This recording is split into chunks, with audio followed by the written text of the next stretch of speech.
Is not in question. The public display of mutual dislike between the president and his deputy now taking a whole new turn. Also on the program, 4 of the presidential candidates have launched their manifesto. We look at the reality and rhetorics in their plethora of promises. Good evening, I'm Abubakar Abdullahi. Welcome to this edition of Pundits Night. Remember, as always, you can be part of these discussions. Send us a message on 22047. The hashtag to use is Pundits Night. And as earlier publicized, we have a panel of intellectuals, Professor Peter Kagwanja, Professor Peter Wandanye, and Dr. Barak Muluka all joining me. Good evening, and thank you all for making time for us tonight on TV47. Thank you. Thank you very much. It's worth noting that Barak Muluka is joining us live from Kakamega. Good evening, Barak, if you can hear me. Very good. I can hear you loud and clear, Abubakar, and I'm happy to join the panel and to share some thoughts with the two Peters. Thank you, Barak. Professor Peter Kagwanja, perhaps let me start with you. Before we get to the premise of our discussion, which is the manifesto of the 4 presidential candidates, the latest in politics is of a recorded audio tape of the deputy president saying, and I quote, that he was almost slapping the president. Your reactions, Prof? Well, I wouldn't take that so seriously. It might be said in a very idiomatic sense, rather than in the actual sense. I think what it meant was simply that there was a lot of anger, and really there was anger. First with the court, but for the people to be elected, or who are in the game itself, who was William Ruto and Uhuru Kenyatta in a joint card as deputy, as running mates, it depended on how your reaction was.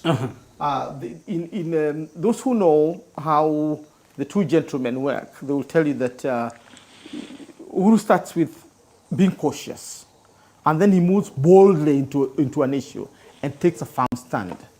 For Ruto, he makes his mind very fast and moves to the issue, and then takes his stand, and that's it. So I think that was the idea of negotiating a common approach, and it did not take long, because within a very short time, they both moved out and issued a common message about how they are going to respond to the court. And I wish to recall that for both Raila Odinga and William Ruto and Uhuru Kenyatta, the way the 3 of them responded to the court, our court, has given us some mileage internationally in terms of respectability, that we are respecters of institution. Despite the president saying that he will revisit what the judiciary did, Professor. Well, you can always promise revenge, and that's normal within, the political class is a warrior class. All right. What else do you expect from the warrior class? You scratched me, you hurt me, I'll hurt you. All right, Professor Peter, perhaps on the same remarks by the deputy president, given that this was coming at a time when there is a public disquiet between the president and the deputy, should it be taken lightly, as Professor says, and treat it as a joke, as some have alluded to? First of all, I think it was a very unfortunate statement by the deputy president. He is still the deputy president of this country, and as such, a leader of this country. Leaders should show good example, should lead by example. So making that statement was, in my view, most unfortunate. Secondly, one then wonders, why at this time? Why did he wait to make this statement at this time? Is he using this as part of his campaign to discredit the president, to portray the president as somebody who is slappable? I think that is something that we also need to ask ourselves. On the basis of what I've just said, therefore, I don't think we should take it lightly.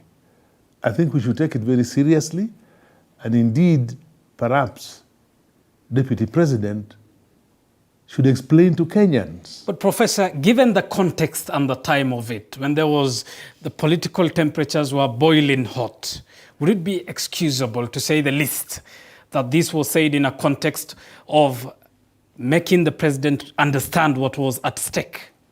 Whatever the circumstances, I still think it was not necessary. It was unfortunate. Professor Peter? Well, that is, I mean, I guess there's something else here. I know the team that was there, and leaking that information itself, whoever leaked meant it to have that effect. The leaking itself was meant to basically say what Peter is saying, that the president is weak, the relationship between him and his deputy is beyond repair, and thirdly, that of the two, the president is the one who has been on the wrong. And therefore, this is, and given that it was said in the presence of Uhuru's brother, Kongo Muigai, Who was with us here minutes ago, by the way. The fact that it was said in the presence of the brother who respects, I mean, who is within the family, I think it was unfortunate that it was leaked. Backbiting, talking, rumor-mongering, gossiping is part of the game, this issue. But Kongo Muigai is an elder. And he knows as much as I know that when you say something among his elders, it should never get out. So the fact that it got out is embarrassing for both William Ruto and Uhuru Kenyatta. And it does not go, I mean, it does not reflect the maturity of leadership that you'd expect, particularly from those who are there.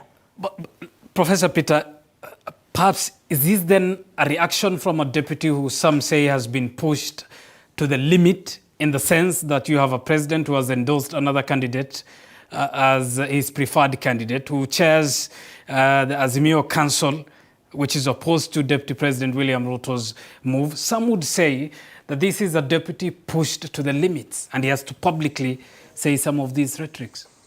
You know, in civilized democracies, when you totally disagree with your boss, when you totally disagree with the policies of government that you serve, you resign.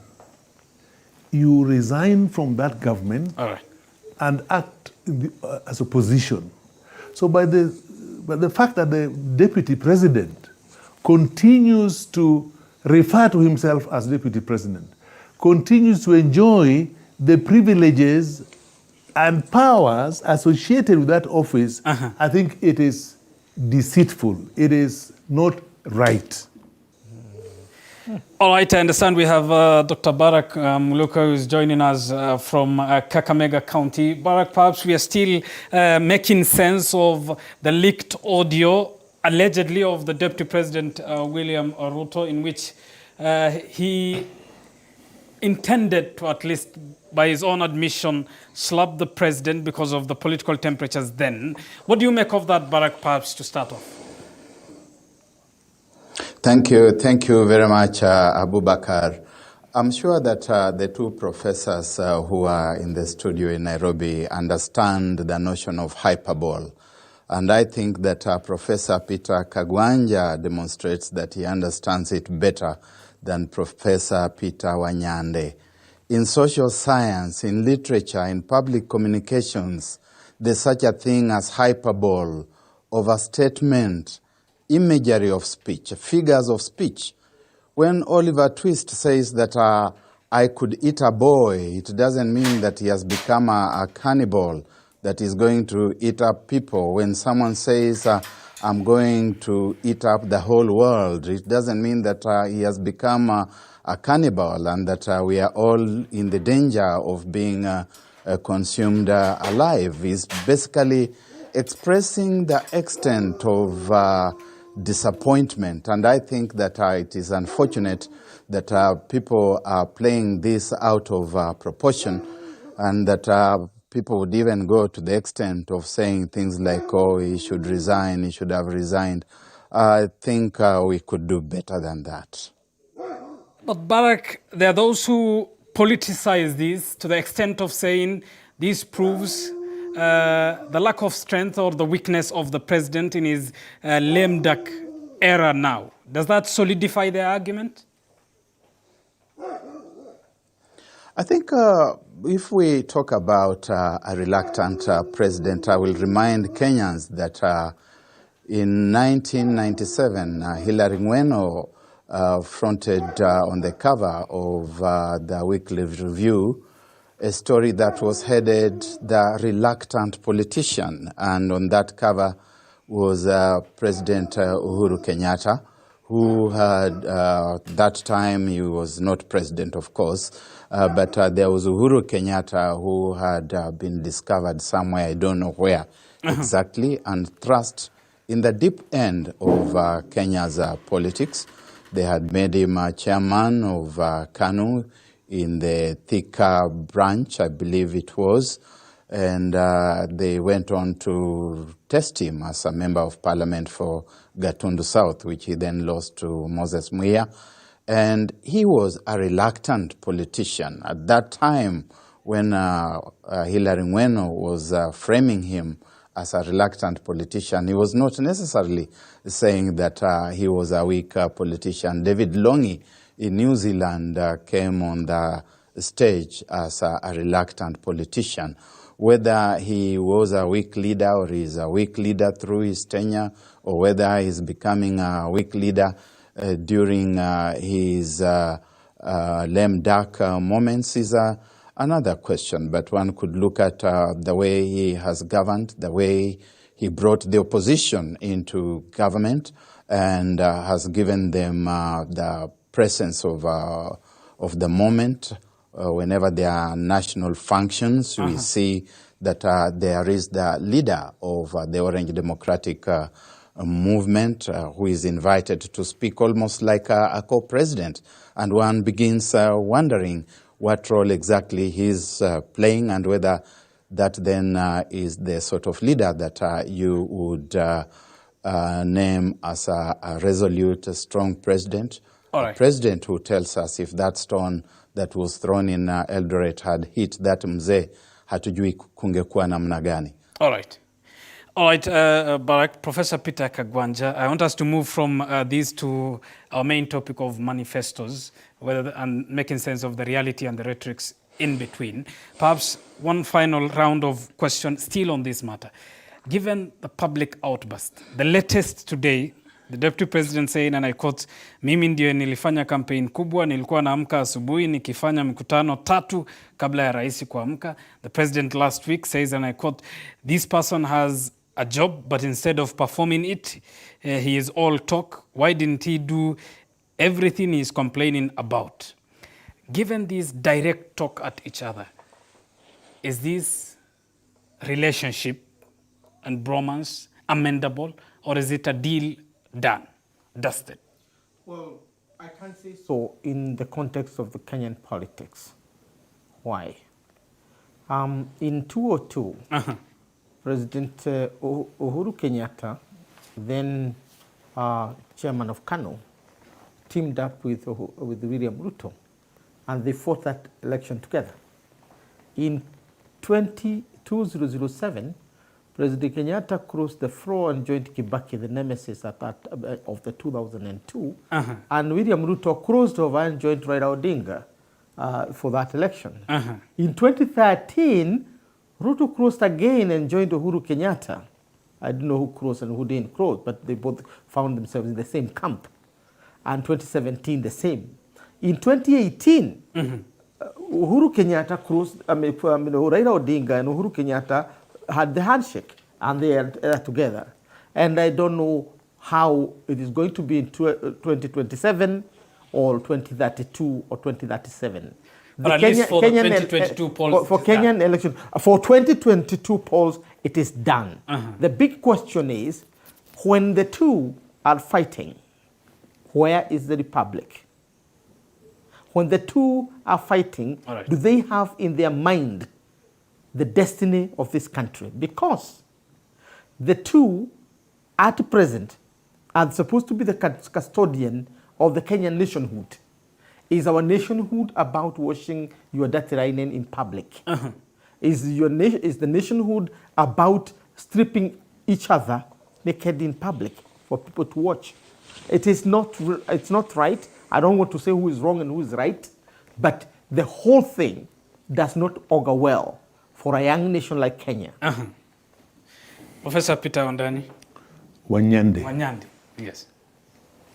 I think the relationship between the president and his deputy are not repairable at this stage.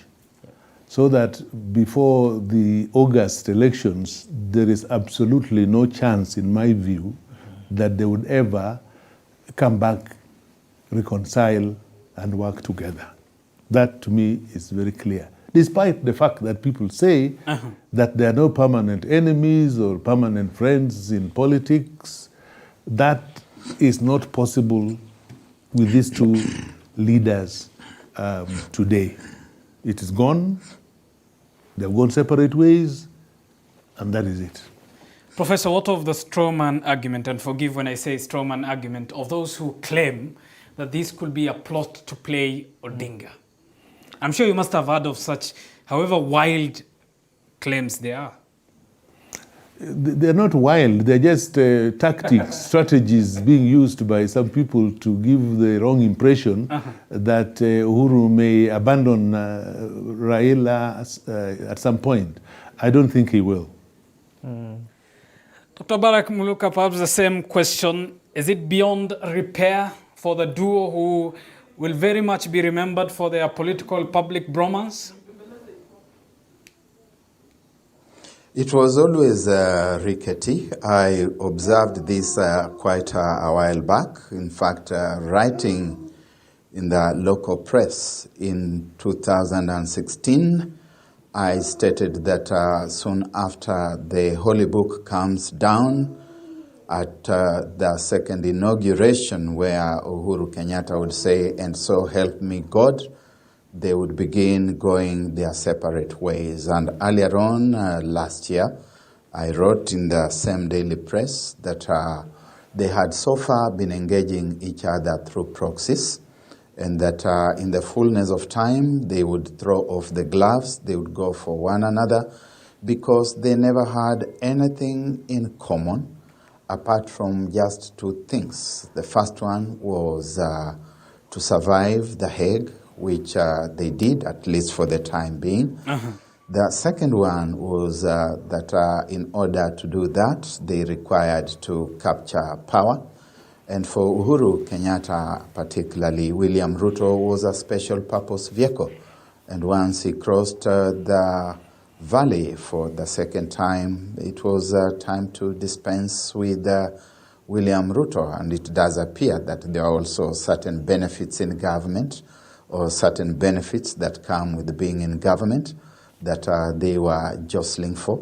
And Uhuru Kenyatta was saying that it is my turn, why don't you wait if your turn ever comes for you to enjoy the benefits that go with the trappings of power. So they were never quite held together by any meaningful glue. And as soon as they crossed the valley for the second time, the glue began drying up, and I don't see them coming back anytime soon, if ever. All right, let's talk of the manifestos now and get to our main topic of discussion for the night. Professor Peter Kagwanja, four presidential candidates, Azimio la Umoja's Raila Odinga, Kenya Kwanza UDA's Deputy President William Ruto, Roots Party's Professor George Wajackoya, and David Murathe Waiga of Ghana Party have launched their manifesto, the blueprint in which they will want to govern Kenyan if elected presidents. However simplistic it is, Prof, does a manifesto change anything? Let's not even get to the details. Does it change, be it the perception? Does it win someone votes? It does, because it spells out where somebody is heading. I think the best manifesto is the one that is not so detailed, in the sense that it wins the hearts and minds with the sound bites and in the rhetorics in it, rather than going deep into anything. If you really, what's wrong with the details, Prof? Because if the people whom you want to govern need to know how you are governing them, the details No, it would be, I mean, by their very nature, manifestos are not supposed to be detailed because you'll have another occasion to have detailed papers spelling out the principles that are in the manifesto. Obviously here, sometimes because of those who are going to read the manifestos, and many parties don't even produce enough copies for everyone to read, or even put them online for people to read. The whole issue is that you spell out. Like now, you should be able to say what are the highlights of His Excellency Raila Odinga's manifesto in your fingertips. The same case with the one for William Ruto. And then you should be able to decode the ideological orientation of each of the manifestos. So the Democratic Party in the US, or the Republican Party in the US, may not go deep into everything, but you know what they are standing for in this. And therefore they are adjusting, if they are concentrating on medical, they are concentrating on taxes, they are concentrating on this. In this particular case, with the four manifestos, we know what Raila stands for. And even his ideological orientation we know as a social democrat. Professor, now, if the proverbial devil is in the details, why not give it? No, you don't have to give the devil because nobody has the time at this election time to go to the details. It's not like the way we had with the Constitution, where we have a civic moment to teach the people what is in the content of the Constitution. Because that one you need to. But for the manifesto, they are going from village to village talking about what they are going to deliver when elected. Then when they are elected, they come with white papers, they will come with the sessional papers, they will come with policy papers and everything, including vision. Right. Like if Raila Odinga is elected, we would expect that he's going to revise Vision 2030 because it is him and Kibaki who oversaw its production. Professor, we will come to the nitty-gritties of what the four are promising Kenyans. Prof, perhaps the same question. These are plethora of promises, as I noted in my introduction, and very often the politician who promises everything before an election hardly fulfills any of what they have promised. Should they be taken seriously and to account on what they are promising Kenyans, Prof? I think manifestos play a very important role in the election process, but also in the governing process. And those are two different things. And when a manifesto is properly thought out, well thought out, it serves the purpose of indicating to citizens that these are the issues that this particular political party has identified as being the main challenges facing the country and therefore which ought to be addressed. That is what it is supposed to be. To that extent, you don't go into details, including providing budgetary allocations to what you think you will do to solve certain problems. You don't do that. There are programs that will then be established later on when you begin to govern, when you capture political power and begin to govern. That is at that point. Indeed, if you look at the Constitution of Kenya 2010, there are two things that I want to point out in relation to what we are discussing. At some point during the development of that constitution, people were saying, why is this constitution so detailed? They were saying that because they were aware that after you develop a constitution, you then provide laws to help implement the constitution. So some of the things that people wanted put in the constitution were going to be put in the laws, in the acts of parliament, all right? The same thing with a manifesto. You develop a manifesto just basically to indicate what you intend to do when you capture political power. The next level is now to develop the programs out of this manifesto. Prof, is it my understanding then that in your own interpretation, the manifesto is the promise you are making, what comes is the outcome is programs, which have budgetary allocations, which are implementable? Yes, you develop programs out of this manifesto. There is no other way you can do it, my brother. You see? So it is not to be. It should not be detailed. It should not be detailed. In fact, I'm trying, Prof, to reconcile with due respect to both professors. Yes. Leading academics of this country who tonight are saying a manifesto should not have details. Now, let me add to what Peter is saying. There are two books, two publications that are widely read by humanity and have shaped our course as human beings in a very fundamental and emphatic way. One is the Bible, right? Very detailed in terms of the stories and all. But all these are illustrations, the parables and all. The other one is a small thing called the Communist Manifesto, both written by two Jews, right? The Communist Manifesto is so small that you don't even know. I mean, you can download it and print it in 3 minutes. Yet, it has shaped our modern world in a way that you can never reverse it. And therefore, the Communist Manifesto is the best example of the impact of a manifesto. Right. Captures the ideology and captures the direction that people are taking without going into the nitty-gritties of what needs to be done.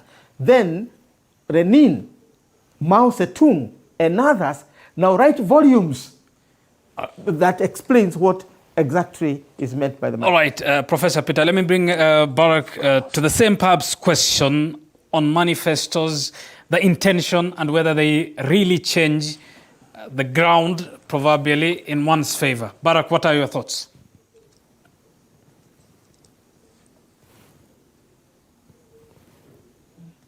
What's wrong with Manyuria?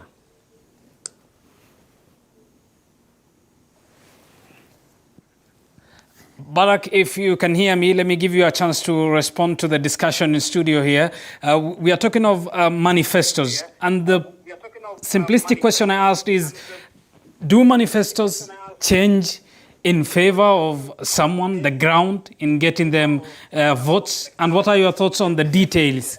Should it be as detailed as some have already put it out, or it should be, as the two professors here say, a guide? Thank you. I do hope that you are still getting me loud and clear. Manifesto can never be a detailed document. In fact, even when Professor Peter Kagwanja talks about the Bible as a very detailed entity, it is true that even the Bible is very elliptical, that if you talk about the Last Supper, there must have been very many things that were said on that occasion. That if you talk about the breakfast, the Sea of Galilee, there must have been a lot that went on in that conversation, but which was never ultimately recorded and communicated to the readers in subsequent generations. And I do agree with the two gentlemen that number one, manifesto is a promissory note. It is a statement of intent that basically is telling the electorate that this is the direction that we would take the country, and therefore give us power. And if they get sufficiently persuaded, they give you power, then you are going to use that opportunity to flesh up the manifesto into programs, into sectoral agendas, and into projects which you then implement on the basis of the indicative promissory note that you gave your electorate. So it's at once a power-seeking instrument and an instrument of governance. That said and done, Abubakar, I think our manifestos in Kenya and elsewhere in Africa are not to be taken seriously. There are things that we engage in basically because it is part of the democratic electoral process globally, that we know people to produce manifestos, and that we are expected to also have manifestos as we go to the elections. You have seen that after launching their manifestos, the two so-called front runners are not even speaking to those manifestos. They are spending a lot of time in political diatribe, in mutual insolence, and very little to expound the manifestos, to speak to the manifestos to their audiences. All right, and let's talk of the specifics now. And let me start with the Deputy President William Ruto's manifesto dubbed the plan. Key highlights, the Deputy President talks of investing at least 250 billion in 5 years, effective 2023 in agriculture, providing 50 billion annually to MSMEs, building 250,000 new affordable houses, mandatory national insurance, setting up a settlement fund, constructing 100,000 kilometer fiber optics, doubling the amount of monies allocated to school feeding programs, appointing all judges that the president failed to appoint who are nominated by the Judicial Service Commission. He talks of also education and ensuring that there is public free education. Professor Peter, from the presentation, there was a lot of wittiness. This is a promise for a Kenyan who is listening to these promises tonight. And if they are to believe that this can be achieved, it will be a radical shift at least, isn't it? I don't think so, because there is a place for manifestos and there's a place for budgets. Let's make that clear too. There is a place for manifestos and there is the place for governing documents. And election and the country's election cycle has two phases to it. One is the election itself, the campaign. The second is the governing. And if you merge the two at the same time, it shows confusion in the whole process. So I think, in all fairness, whoever were charged or were put in charge of the Deputy President's manifesto messed him up.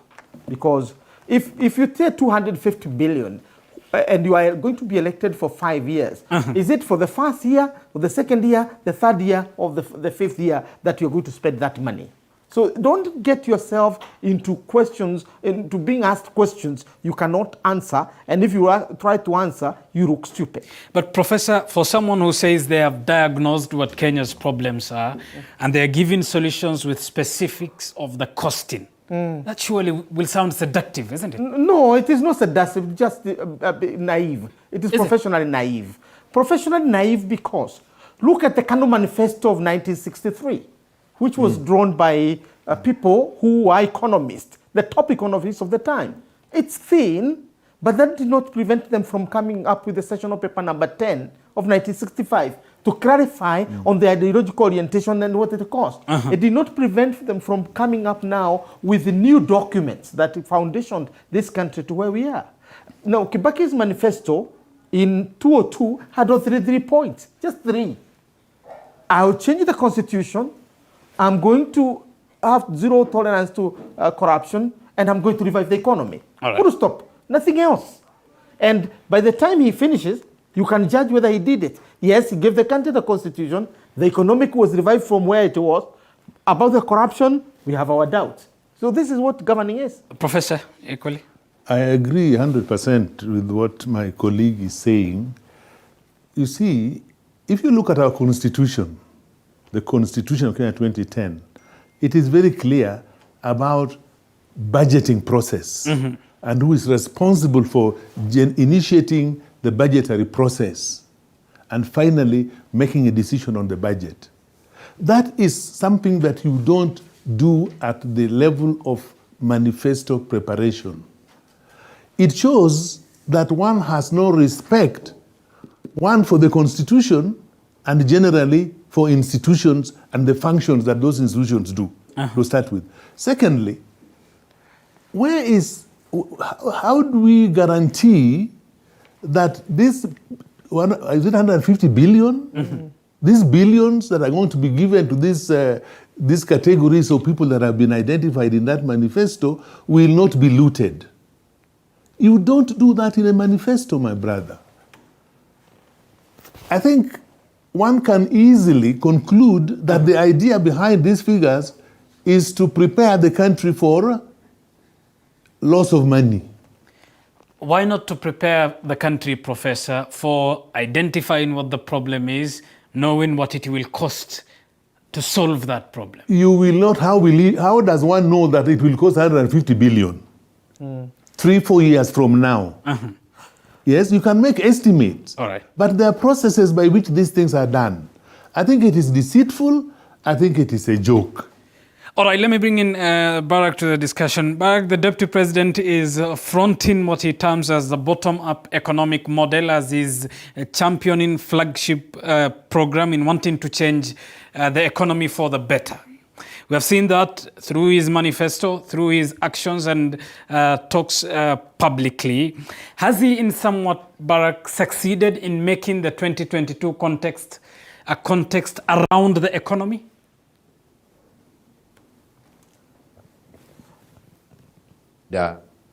Around the economy. If we leave aside for a while our partisan inclinations and just looked at the issues that are being discussed as issues, regardless of who is saying them, we will discover that that conversation is very much around the economy. Whether the things that people are saying are practical or not, whether they can be implemented or not, whether we should be talking about including budgetary considerations into the manifestos or not, it is gravitating around that. I see that there are certain quarters of punditry and of the blogging that you see online, trying to bring in other dimensions, particularly of an ethnic nature. I'm thinking, for example, of a certain Mutai Ngonyi, who passes himself off as a thinker on behalf of Jubilee. And you see him all the time appealing to people he calls Kikuyus, in a manner that seems to be inflammatory and instigative, but you're seeing that people have refused to rise up to that task. So whether you talk about fighting corruption, whatever means you expect to use to fight that corruption, whether you're talking about growing the economy, you're talking about industrialization, you're talking about manufacturing, you're talking about agriculture, the bottom line is that the economy has been positioned as the main talking point. Professor Peter Kagwanja, given that there is a public connotation of the Deputy President and promises, for that matter, the proverbial 6 months, he has given a blueprint, a manifesto that is calling the plan. What is the believability of people who have in their minds the 6 months stadium pledge, for instance, that is yet to be filled? Well, let me not get into the details of of saying who is believable and who is not, because we've had all these politicians, and you know how, to what extent they can deliver. But since we're discussing manifestos in this particular case, and the question that you have asked about the orientation of these manifestos, whether they're in economy or not, I think what one can say rightly regarding William Ruto's, Kenya Kwanza, manifesto, is that yes, give it to Ruto, he has managed to tilt the axis of, contest from ethnocentric politics that we have had in the past, and for obvious reason, because given the overwhelming force of the Mount Kenya vote, and the fact that he needs it, you cannot play the ethnic card and expect to win. Therefore, you have to kind of remove the ethnic card. But what he tried to do is to replace the ethnic card with a class card, and therefore demonize Uhuru Kenyatta as a dynasty, Raila Odinga as a dynasty, and see Kenya as a country that is divided in a very Manichaean way between the sons of the low birth and the sons of the high birth, in the sense that the latter are Narayans. That has collapsed. And that's why we have now gone to the economy. But the bottom-up economy has its own problems. Why are you trying to invent what Kenyans are doing and telling us that you're doing something new?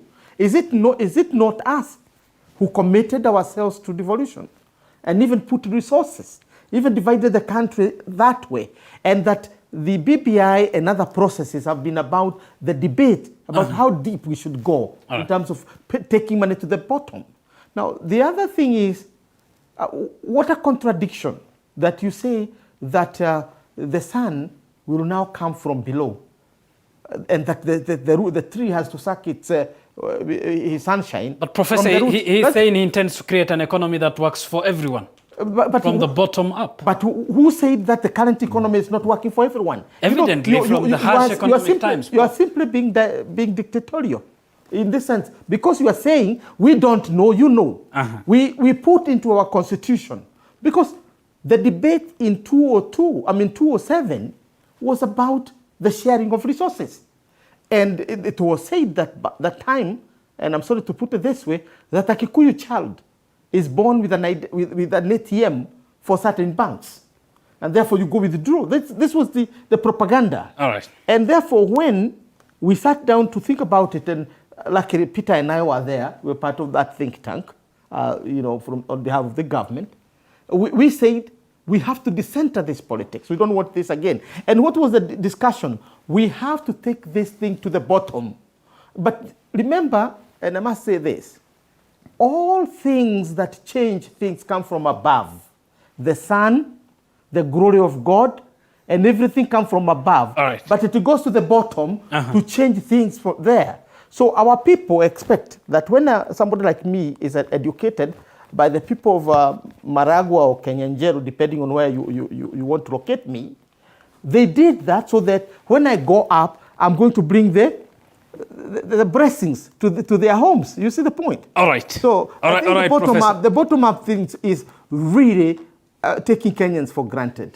All right, Prof, I'll give you a chance, but let me ask Barack this. Barack, the Deputy President has been faulted to an extent after the launch of this manifesto for decisively not putting forward how he will deal with the question of corruption. Was that a legitimate foresight, perhaps, in your reading? I think in his own way, he has addressed the question of corruption. He has talked about strengthening the institutions that have been detailed to engage with corruption. He's talked about their independence.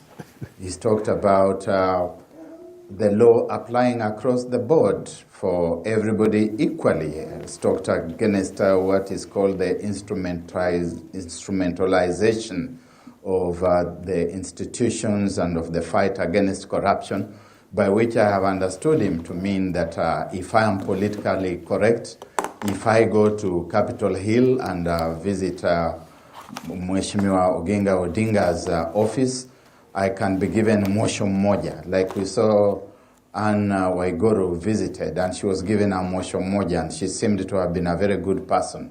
Then she defected, went to the other side, and suddenly we saw matters coming up against her. I think that has been addressed. He has talked about, allow me to speak. I believe you've just given me a portion of the time you are allocating. He's talked about the judiciary fund, and I think it is dishonest to say that he has not touched it to one side of the mouth. The other side of the mouth also says that you cannot put the details in the manifesto. We have got to decide which of the two we want, and once we have decided, then let us go full throttle. Finally, you must allow me to say something on the bottom-up agenda. This is not a new debate. My colleagues, Professor Kagwanja, Professor Peter Wanyande, appreciate that in the past, when African countries were beginning to become independent in the 1950s, 1960s, that debate came to the center stage, and it was being poised against what was described as the developmental paradigms, the dominant paradigms from the colonizing powers, which were saying that poor people were poor because they were lazy, they were anti-work, they were anti-development, and that development should be taken to a few places that were friendly to capital, to development, to hard work, and that the benefits of development would trickle down to the rest of the world. And we saw here that a sessional paper number 10 of 1965 was an example of that trickle-down model. And so someone is saying, and this has not just been said in Kenya, it's been said elsewhere, Biden is saying it, that we have got to begin by lifting the bottom 2 billion, for example, when you read the developmental literature. That is the kind of conversation that is going on at the global level. It's a bit of disingenuity on our part when we dismiss offhand without asking whether there are any merits in that kind of conversation, and ask the owners to then be practical and tell us how exactly they hope to make it work. Professor Peter? Let me say this. Barack is right that there has been a debate about how you develop the poorest of the poor in society. And indeed, in the 1980s, 70s and 80s, social scientists globally asked the question, is it possible to use either the rely on the so-called bottom-up approach, or just rely on the top-down approach? The question at that time was that, the issue at that time was that development tended to be from the top. Decisions were made at the top, resources were generated at the top, taken down, and the people at the so-called bottom level of society were just required to implement policies and decisions made by people from the headquarters and so on. A debate ensued for a very long time. A consensus was eventually arrived at, in which it was said, this thing about development is not about either bottom up or top down. You need a combination of both. And that is what has been happening. But Professor, for instance, let me interject you there. For instance, and Barack is right to quote the American President Joe Biden, talking of the world's leading economy wanting to build its economy from bottom up. How is he doing it? How is Biden in the United States doing that? In fact, to be honest, Biden has a lot of problems running the American economy right now. To, in a sense, disperse resources to those levels, let people participate at that level, all right, and you move on. You cannot talk about bottom at the exclusion of the so-called top. It is populist, it is misleading, it is just intended to woodwink the poor. And it's also what, to be fair, the Deputy President says he will use as a vehicle to change the country's economy. Professor, because of the interest of time, Ruto is not the only one who has launched a manifesto. Raila Odinga has equally launched a manifesto pegged on 10 key points, namely, one county, one product, kazi kwa wote, fukuza njaa, inua jamii, which is a social protection program that will give 6,000 shillings to 2 million needy households. Azimio la kina mama, Baba Care, which seeks to address matters health in the country, West Not a Child, when it comes to education, Maji kwa kila boma, and administrative continuity rather than starting afresh. Professor Peter, this sounds as though it is a plan that will equally attract a huge budgetary implication, which begs the question, it's an expensive affair, as some say, an expensive plan for a country already riddled with debt, Prof. I don't think so. I think these are the points that are going to guide this campaign. My problem with those points is elsewhere. It is about the number. And it is the problem that Jubilee had, and I think William Ruto is falling prey to that. The problem with the Jubilee, which is now being carried over to Azimio, is the idea of providing a round list of things that you do, rather than the priorities that you are going to pursue. If you go to our earlier manifestos in the 1960s, Mzee Jomo Kenyatta and his government at that time with Raila, Jaramogi Odinga and Botomboy and others simply summarized to the Kenyans that we have three enemies: ignorance, poverty, and disease. And those are their priorities. Ignorance here means that everything that contributes to the mind. Poverty means here everything that contributes to the well-being. And the other one is about your health. And your health may not necessarily be the medicine, but it might also be the food and everything that contributes to your health. And therefore, you are able to aggregate those things into three. The same case with the Vision 2030. Vision 2030 has only three pillars. Doesn't have a fourth one. And therefore, you are able to understand exactly the carabashes that you are putting on these things. And finally, it is what I earlier on talked about, the 202 manifesto, the NAC manifesto that ushered the NAC revolution. What does this say about what Raila Odinga is saying? You can distill what he is saying into 3 points. But again, you are dealing with an environment that is characterized by extreme populism. And if you are going to really survive in this hostile political environment, you may as well come up with some things. And I can see Raila Odinga's struggle he has already dealt with the key issues, the three enemies of our people, and keep on mentioning them. He's aware of them: ignorance, poverty, and disease. But when you're dealing with the people who are going to the nitty-gritties, the very, very details of things, then you'll have to give some concrete points, and therefore you talk about the 10 points. And the 10 points is universal. People say the 10 points of my government. But ultimately, they will have to be reduced to the 3 that are going to be achieved. And therefore, the essence of the budgets that you're going to do after the election, but I don't agree with the notion that this debt burden, I think the debt burden is a question of shifting, and I think Raila is already doing that. He's shifting the budget from heavy expenditure in infrastructure and so on to what we are now talking about, putting money in people's pockets and putting people's lives first in terms of maintenance. And we have done a lot of infrastructure, so you don't need to do a lot of more infrastructure in a huge way, unless where it is needed. We need now to concentrate on the key issues that people need now. All right. The poverty of our people is key. So the 6,000 thing which people are ridiculing is so important. If you have lived in America and you run out of the job, as I did once for 1 month, you'll wake up one morning and have to walk to a place and get something to eat. We're not talking about many things.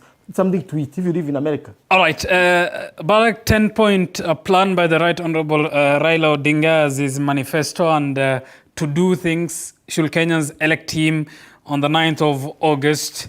Perhaps the same question equally. An expensive plan, some have said, with the question versus of debt. What are your thoughts, Barack?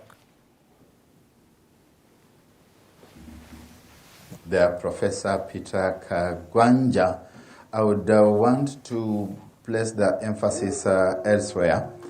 Bill Clinton in 1992 put it in one simple expression: it's the economy, stupid. Whatever else that you talk about, it boils down to the economy. And in our context, we can look at governance, it comes back to the economy. We can look at giving people 6,000 shillings a month, it's the economy. You can look at housing, it's the economy. You can look at the big push projects, it's the economy. So at the end of the day, if you had even just a one-point agenda that said it is about sustainable human development, but they're going to bring in health, you're going to bring in infrastructure, you're going to bring in transport and communications, telephony, you're going to bring in public finance, you're going to bring in how you're going to manage public procurement. Now you're getting into the details, which, as my two colleagues were saying, are not exactly necessary. You need something very simple for people to understand. And today, I think a 3-point agenda at the very most that talks about the cost of living, that talks about unemployment, that talks about poverty, would be focal. Otherwise, it's really one issue, that it is the economy. It is sustainable human development. Professor Peter? Nobody doubts that the economy is key. And indeed, if you look at the Azimio manifesto, it starts from the point that the people of Kenya are the most critical and important resource that must be taken care of. How do you take care of these people? You do so, one, by increasing wealth production, by increasing employment. And upon that, on the basis of that, then you indicate, not in detail, but you indicate the areas in which you would focus in order to create wealth, increase productivity, and therefore take care of the interests of the people, whether it is in health, whether it is in education, and so on. So these things are actually related. It is not enough to say it is the economy, bas. The economy is important, but to support that economy, you need certain things. And that is what is actually emphasized in the Azimio manifesto. But finally, in this country, corruption is a major challenge. You cannot run away from it. You cannot give it whatever name you want, but it is corruption that you must deal with. And you must state it very clearly that we will deal with this, because whatever programs you have, if the money you're going to give to the so-called mamambogas eventually finds itself leaking into somebody's pocket, my brother, you will not solve that problem of that mamamboga. So you need, first of all, to identify, if you have a pot, you identify where there is a crack, so that when you put water, the crack does not make you lose that water. And this is what we are calling corruption, my brother. We need to deal with it. But Professor, there are independent agencies that are supposed to deal with corruption, isn't it? They have not worked very efficiently, and the manifesto indicates how it is going to deal with those institutions. Indeed, the Azimio manifesto is very clear about the need to enhance governmental efficiency, to enhance transparency, to enhance accountability. That is what we need in this country. All right. Professor Peter Kagwanja, we have talked of Ruto, we have talked of Raila. There is Professor George Wajackoya of the Roots Party of Kenya, who is equally a presidential candidate, who among his manifesto talks of the intent to legalize bang, export dog meat, suspend the constitution, hang the corrupt, 4 working days, move the capital to Isiolo, deport idle foreigners, create 8 states, and suspend the constitutional. Critics have said this is unconventional. However unconventional it is, Prof, is he speaking to a certain constituent, in particular the youth, as some say? First, to define the ideological orientation of all what you said, those who study the history of Russia we will call the anarchists. It's a strand of thought that believes in nothing. They are also closely related to another school, nihilists, people who believe in nothing and who would want to destroy the society. And then there is another school of thought, the ones who would, the Slavophiles. Slavophiles are those who love the Slavs. The Slavs are the people of Eastern Europe, mostly Russia. And therefore, the combination of all these three retrogressive form of thinking finds their convergence in Wajackoya's Roots Party. And Prof, is it retrogressive? When he says, for instance, you can grow bang, become a billionaire. Let me go to the details, because I was just defining the ideological orientation so that Kenyans can understand that this is not new. Anarchism, nihilism, and Slavophile are ideologies that have shaped certain thinking. They all look back. They don't look forward, and they are lamenting. They want to disrupt. And that's why shattering the constitution that was made over that period is said with that ease. Now, let me come to the content. I wrote on Sunday my article on this, and I said, what we are seeing here is the struggle or the battle for the bottom. And the battle for the bottom, this is the bottom is a concept that the bottom billion was developed by the British scholar. And it was simply saying that we have a very rich top and a very poor bottom. And therefore, the concept of the bottom ideologically refers to the struggle for the ordinary people. It's a populist idea. So, and we have two populist group here. One is the Hasra nation, and the other one is what is emerging now as the Ganja nation. And the Ganja nation is basically battling it out with the Hasra nation. They're not fighting with Azimio. They're not fighting with the Murades, Mwaure. No, they're not fighting. But Prof, the broader context is talking to young people, and young people are in all these political affiliations. No, not young people. You're leaving Azimio out. It is specific young people. Remember, there are young people who have been in the business and tender in the universities and school. Babu, what is called Babu Owino, and others. These are not your street people. So the battle here is for what Frantz Fanon called the wretched of the earth, for lack of a better word. Now, and this is the group that is being attracted by Bangi and the Wirubaru. It is this group that where we are dangling the snake farming and also pesa mifukoni, the billions, what you are promising. It is really the battle for the hearts and minds of the ordinary people. What is obnoxious about my friend, Wajackoya, is that he's not your comic effect kind of a politician, the way people would talk about Dida and others. And I didn't want to drop names here. This one is a very serious thinker, but he's thinking in a way that is really steering the mind of the young from thinking. It is true, and I provided that statistics in my article on Sunday, that Bangi is one of the most lucrative business today in the world. But it's not Bangi that is mocked by our people. It is Bangi for medical reasons, because our society, for every 4 people, 3 have a degree of mental problems. All right, Prof. Barak, Professor Wajackoya is talking of legalizing bang, exporting dog meat, and suspending by the, way, the constitution. By the way, Muruka need to tell us what that planned behind his... on a lighter note. A lighter note, of course. Prof is mentioning of 4 working days, moving the capital. Barak, there are those who say he's talking to a certain constituent. I can see a flower there. As you can see.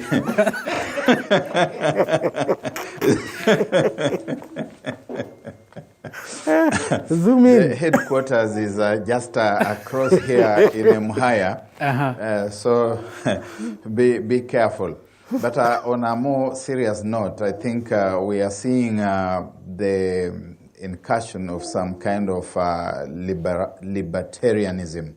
Some kind of, as a professor says, nihilist philosophy, believe in the sanctity of nothing, hold nothing sacrosanct, no entity, no institution, no laws. No wonder you're even hearing that we will suspend the constitution. I don't know how the law itself sits and whether it is in order to proceed on a campaign to occupy the highest office in the land on an agenda that is itself already so pruriently in breach of the law as we know it. We know that when people are looking for power, they are proposing new things. They are even proposing to change the laws. But when they start getting to the extremes of saying that we will abolish or suspend the constitution, that we will kill people, we will ask you whether you want to be stoned or to be taken out on a lethal injection or howsoever else, I don't know whether that is still valid. Indeed, I don't know whether it is fair to draw parallels between the janga and the wheelbarrow. The wheelbarrow has been admitted as an instrument or implement of work. I've got several of them in this home. They were not given to me by Ruto. I bought them because I need them for a variety of practical assignments. And I usually would look at the Ruto wheelbarrow as a symbol of work. In the 1960s, we were talking about Uhuru na Kazi. And Mzee Jomo Kenyatta used to tell us, shika jembe urudi mashambani, the way some of us have done. And there was a song which used to be sung every day. Mzee kasema rudi mashambani na tukalime. And the jembe was the tool. It was Uhuru na Kazi. Mwai Kibaki came to power and he was talking to us about a working nation. And when I hear about the wheelbarrow, I think about the dignity of labor. There's a sense in which we have denigrated labor in this country so that those who work with their hands do not earn a decent wage. That is something we need to take into very serious account. The dignity of labor is enshrined in our constitution, where we say that the fruit of our labor should fill every heart with thanksgiving, and which is the converse of the corruption that we are talking about on this show and elsewhere, that lots of people tend to take delight on things that they have not worked for. There's a saying in this country that you work smart, you don't work hard. Where is the dignity of labor? And I want to look at the wheelbarrow as a symbol of work. If I grow bananas in my garden here, let me get a decent price for my bananas. If I work for you in the house, in fact, in some parts of the world, it is difficult to have domestic detail working for you because they are simply unaffordable. And the reason they are unaffordable is that labor has been dignified. In our country, we denigrate, we abuse labor, and that is something we need to seriously think about. Barack, on the question of Professor Wajackoya and what he is proposing, there are those who note that due to the popularity of his agenda and the connotation it has, that he stands a mathematical chance of causing a runoff. The runoff, if we look at the population of voters, 21 point something, maybe 0.1, 0.2 million, we would be assuming, for example, that everybody turned out to vote, which is really not realistic. But for purposes of argument, if we had 100% voter turnout, we would be expecting that he would take not less than 2 million votes to even get 1%. And if he were to take 1%, that would still leave 99%. That 99% would have to be shared among the remaining three candidates. The likelihood that one of those three candidates is still going to get 50% plus one vote is still very likely. And you can apply the formula in a cascaded manner and say there's an 85% voter turnout or a 70% voter turnout. I sincerely doubt that both Professor Wajackoya and my good friend David Mwaure Waihiga put together are going to get more than, say, 2% or 3% of the vote. And therefore, there's going to be an outright winner in this election. All right, Dr. Barack Muluka. The fourth And the final presidential candidate is David Mwaure, whose manifesto is dubbed Badilisha. He pledges to lower the cost of living.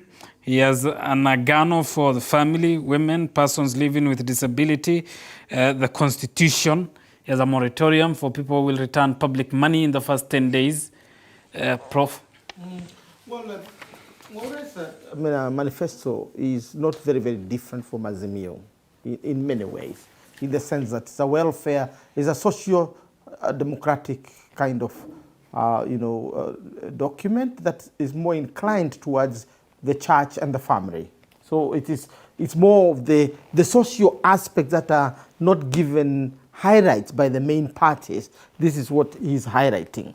Obviously, Azimio talks about the family, the women, the youth, and the poor within the family, particularly the single, the single-headed families, which are largely women, will be looked into. So when I was looking at the two manifestos, I think if there was a conversation between the Azimio think tank and the Mwaure think tank, they would easily merge without any quarrel. I think the problem would come if you brought Wajackoya into Azimio, then there can never be any conversation in terms of the programs and projects. That's really a way. But when there is a discussion between the Hasra nation and the Raja nation, then there are areas where they would agree, particularly at the bottom, because they are battling for the bottom, but using different projects, but the same tactic and the same populist approach, because that's what they are doing. So in short, I'm kind of saying that I would not dismiss Mwaure's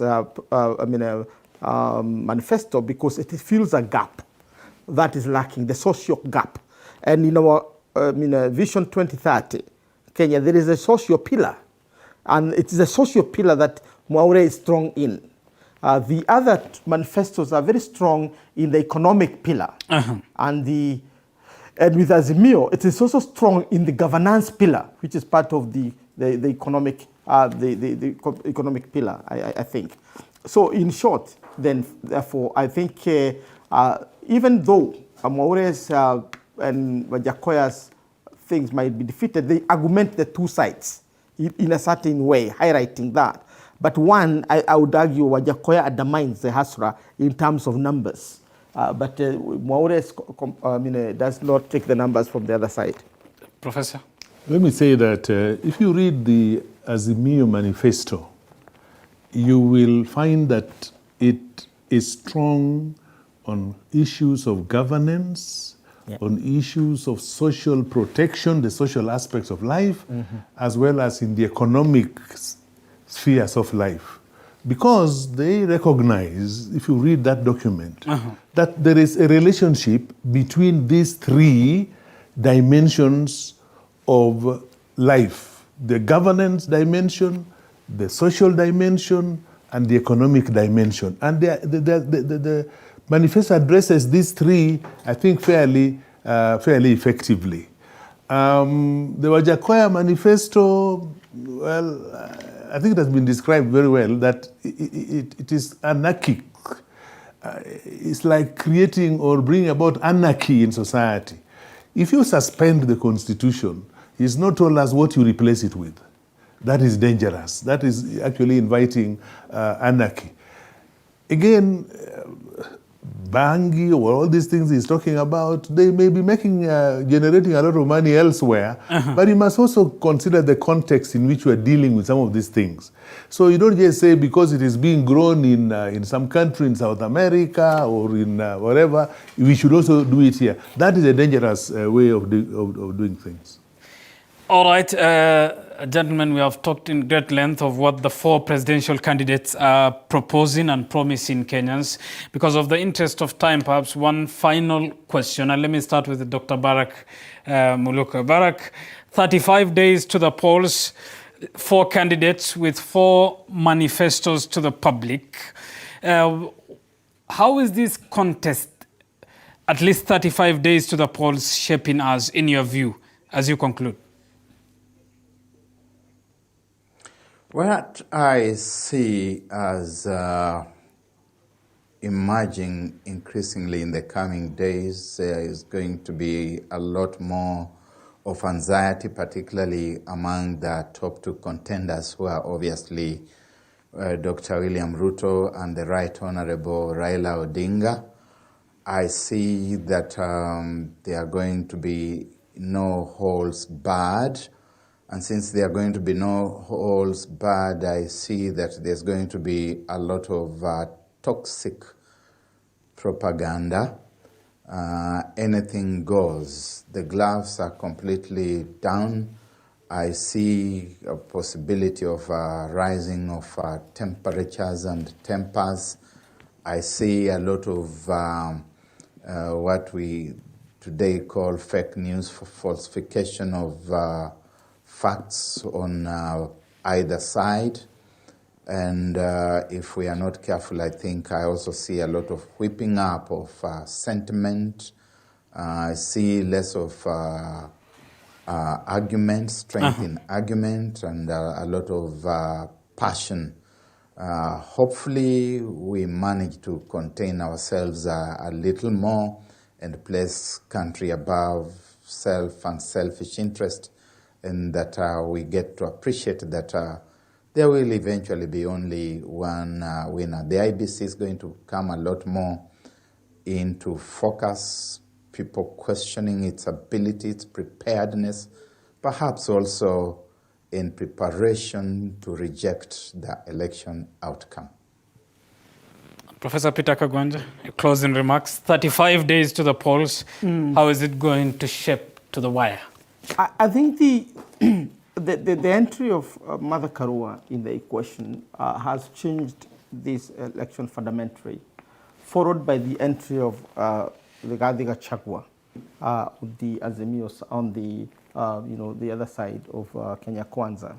So those are the game changers in this election. 2 months, I guess, to the election, and now that they've settled, I think the outcome is beginning to appear in regard to what has happened in the past.